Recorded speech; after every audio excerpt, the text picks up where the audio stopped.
बिस्मिल्लाहिर्रहमानिर्रहीम अस्सलामु अलैकुम। एक बार हाज़िर हूँ एक नई वीडियो में, एक नई रेमेडी के साथ। भी आज की वीडियो में मैं खून की कमी दूर करने के लिए नबी करीम सल्लल्लाहु अलैहि वसल्लम का पसंदीदा फल बताऊँगा।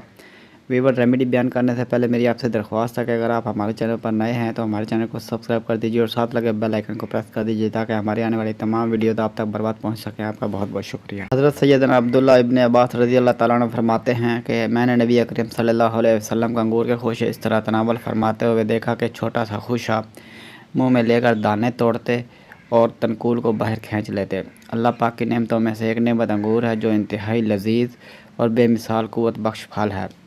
इसे सेहत व तवानाई और फ़रहत व इनबसात फराहम करने के लिहाज से एक अछूता और पुरकशिश फल तस्वुर किया जाता है।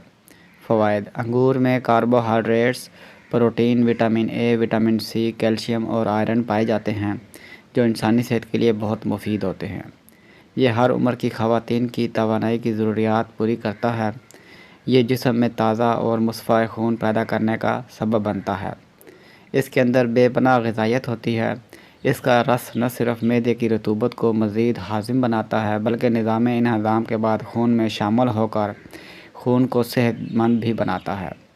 अंगूर का रस आधे सर के दर्द और मैदे की बीमारियों, तपे दिक या कब्ज़, खांसी, जिस्म की कमज़ोरी, खून की कमी और दीगर अमराज के लिए बहुत मुफीद है। अब तक के लिए इतना ही। मिलते हैं नेक्स्ट वीडियो में एक न्यू रेमेडी के साथ। वीडियो अच्छी लगे तो लाइक कीजिए, शेयर कीजिए और हमारे चैनल को सब्सक्राइब कर दीजिए और साथ लगे बेल आइकन को प्रेस कर दीजिए ताकि हमारे आने वाली तमाम वीडियो आप तक बर्बाद पहुंच सकें। आपका बहुत बहुत शुक्रिया।